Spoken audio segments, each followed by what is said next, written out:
लोग देख रहे थे तमाशा कि समाज शर्मसार हो गया। लोग देख रहे थे तमाशा, समाज शर्मसार हो गया। एक बहन जिद पे अड़ गई थी और भाई गुनहगार हो गया, गुनहगार हो गया। नमस्कार, आदाब, सत श्री अकाल। मैं हूं समीर आयोग और आप देख रहे हैं रियल स्टोरी। आज की जो सच्ची घटना बताने जा रहा हूं, ये घटना है उत्तर प्रदेश के मेरठ की नकला सिकुआ गांव की। ये घटना है 7 जुलाई की, 7 जुलाई 2024 की। दरअसल दिन में ही 2 से 3 के आसपास, 2-3 बजे दिन में ही नकला सेकुआ गांव के एक रोड पर एक अजीब सा नजारा दिखाई दे रहा था, जिसे लोग मोबाइल में भी वीडियो बना रहे थे और आंखों से भी देख रहे थे। अपनी मोटरसाइकिल साइकिल रोक कर थोड़ा देख लेते थे, उसके बाद चल दिया करते थे। ऐसा नजारा था कि वो ऐसे ही देख रहे थे, लेकिन कोई भी उस हो रहे नजारे को रोकने की कोशिश नहीं कर रहा था। और नजारा ये था कि एक अमृषा नाम की लड़की थी, जिसकी उम्र 17 साल थी, और उसका एक भाई था जो उसको मार पीट रहा था। रास्ते पर ही उसे मार पीट रहा था। और घंटों, करीब घंटों ये मारने पीटने की घटना और खींचने तानने दौड़ाने भागने की घटना के बाद लास्ट में वो जो अमृषा का भाई होता है, वो उसका गला दबा करके 5 मिनट तक उसका गला दबाए रखता है और अंत में अमृषा की मृत्यु हो जाती है। अमृषा जब मर जाती है तो उसका भाई वहां से चला आता है। लाश वहीं रोड के किनारे घंटों पड़ी रहती है। फिर पुलिस को सूचना जब मिलती है तो मेरठ पुलिस वहां पहुंचती है। पहुंचने के बाद पुलिस लाश को पोस्टमार्टम के लिए भेजती है और उसके भाई को गिरफ्तार करती है। उसका भाई जब अपनी बहन को मार रहा था तो ये चिल्ला रहा था कि तू अगर जिंदा बच जाएगी तो मेरे बाप की इज्जत चली जाएगी, तू अगर उससे शादी कर लेगी तो मेरे बाप की इज्जत चली जाएगी, मेरा बाप भी मर जाएगा। ये इन आवाजों के साथ वो जो नौजवान था अपनी बहन की हत्या कर रहा था और मार रहा था। और इस मुर्दा समाज को देखिए, कोई भी शख्स इस नजारे को देखकर किसी का भी खून नहीं खोला कि चाहे बात जो भी हो, अगर किसी के सामने कोई इस कदर हत्या करता है या हरकत करता है तो लोगों का जी नहीं मानता, जरूर बीच में चले जाते हैं छुड़ाने और समझाने के लिए। अगर कोई भी ऐसी हिम्मत ताकत दिखाया होता तो शायद अमृषा भी जिंदा होती और उसका भाई भी जेल में नहीं होता। लेकिन दोस्तों, समाज इतना मर चुका है, समाज के अंदर की संवेदना खत्म हो चुकी है, अपनापन खत्म हो चुका है, इंसानियत नहीं रही। इसी वजह से ये घटना हो गई। अमृषा का भाई के दिमाग में एक खून सवार था, भूत सवार था, क्योंकि उसकी बहन जो अमृषा थी वो किसी पराये धर्म के लड़के से प्यार करती थी और उसके लिए, उस शादी के लिए जिद पे अड़ी हुई थी। अमृषा 3 बार घर से भाग चुकी थी उस लड़के के घर। 3 बार ये लोग ला चुके थे, उसको समझा चुके थे, काफी उसको समझाया बुझाया गया था, सारे रिश्तेदारों ने उसको समझा बुझाया, लेकिन अमृषा मानने को तैयार नहीं। अमृषा की 2 बहनें हैं बड़ी, जिनकी शादियां हो चुकी थी, उनके ससुराल में भी बहुत सारी शिकायतें हो रही थी। और ये जो उसका भाई था, ये जो अमृषा का भाई था हसीन, इस शादीशुदा था, इसकी शादी भी हो चुकी थी, इसकी 2 बेटियां हैं।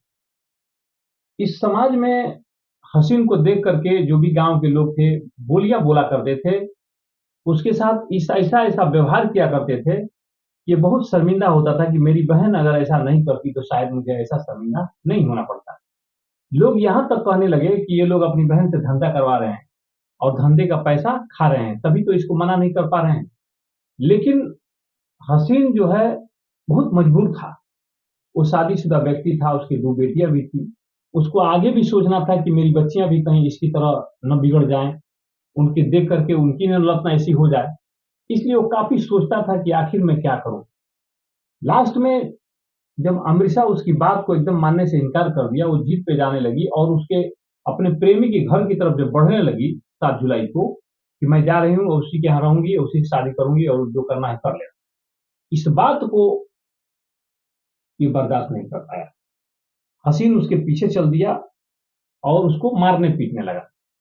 लेकिन इस समाज ने कहीं से उसको रोका थामा भी नहीं, किसी से समझाने की कोशिश भी नहीं की, और जो उसके दिमाग में था, हसीन ने उसकी हत्या कर दी। हसीन गिरफ्तार हो चुका है और अपने गुनाह को भी कबूल कर लिया। उसने सारी बातें बताई हैं कि इस गांव में मेरा जीना हराम हो गया था और मेरी बहन ने मतलब ऐसा ऐसा कृत्य कर दिया था कि हमारे हमारी जो शादीशुदा बहन है उनकी भी जिंदगी नर्क में होने वाली है, उसके भी रिश्तेदार ताने दे रहे हैं, इसलिए मैंने ये घटना की है। मैं उसको अपनी बेटी की तरह मानता था, उसके लिए मैं सब कुछ करता था, वो मेरी बेटी जैसी, तो मैं उसको मारना नहीं चाहता था। लेकिन उसने मेरी और मेरे समाज की, मेरे घर वालों की, मेरे रिश्तेदारों की किसी की बात परवाह न किए हुए जो वो कृत्य करने जा रही थी, ये हम सबको मंजूर नहीं था। इसीलिए मुझे उस समय इतना इसके ऊपर गुस्सा आया था कि मैंने इसकी हत्या कर दी।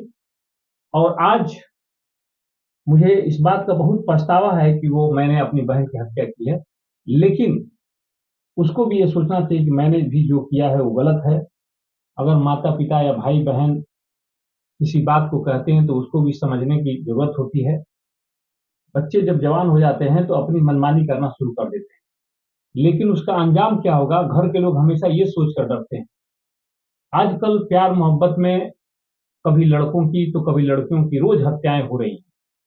प्यार में मिलने जाते हैं, किसी लड़के की हत्या हो जाती है, प्यार में मिलने जाते हैं, किसी की लड़की की हत्या हो जाती है।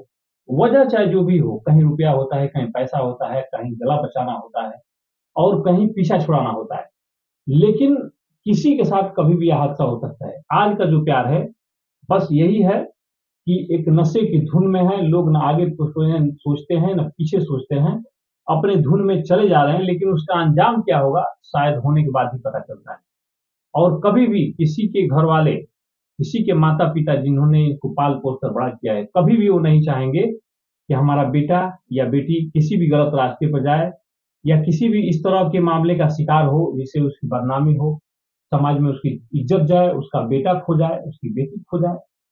लेकिन दोस्तों, इस घटना से एक ही मैसेज जाता है कि हमें अपने परिवार में बच्चियों हो, बच्चियों हो, उसको किस कदर शुरू से ही समझा बुझा कर रखना है या उसकी बातों को सुनने के लिए उसमें काफी सहनशीलता की जरूरत है, न कि गुस्से की जरूरत है।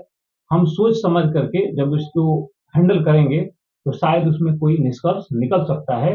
लेकिन गुस्से में हम आकर के ऐसी वारदात को अगर अंजाम दे देंगे तो शायद हमारी भी जिंदगी खराब हो सकती है। शायद वो लड़की तो रही नहीं, अमरीशा तो रही नहीं, लेकिन उसका भाई बेचारा जेल में चला जाएगा, जो कि 2 बच्चियों का पिता है, उसकी बीवी और उसके बच्चे, उसके माता-पिता, वो सारे लोगों की ज़िंदगी अब तो नर्क बन जाएगी, क्योंकि कमाने वाला यही था, यही कमा करके अपने परिवार का भरण-पोषण करता था। उस अमृता को भी खिलाता था, लेकिन अब वो भी नहीं रहा। उसका पिता तो अपने बेटे और बेटी के जेल में और मरने के बाद खुद ही टूट-टूट करके मर जाएगा, लेकिन उसकी माँ भी इस तरह से ही मर जाएगी। लेकिन उसका परिवार जो है, उसकी बीवी और बच्चियाँ, वो सब अनाथ हो गए, सब बेघर हो गए, सब उनकी ज़िंदगी नर्क हो गई। इसलिए कोई भी चीज़ करने से पहले, किसी भी घटना को अंजाम देने से पहले, किसी भी नतीजे पर पहुँचने से पहले हमें सोचने और समझने की ज़रूरत है। हमें सावधान, सजग और सतर्क रहने की ज़रूरत है। इसके अलावा भी हमारे अंदर एक सोचने-समझने की सलाहियत की भी ज़रूरत है। इसी के साथ अपनी वीडियो समाप्त करता हूँ। वीडियो अगली भी जो सूचना आएगी, उसको मैं आपके सामने रखूँगा। तब तक के लिए जय हिंद।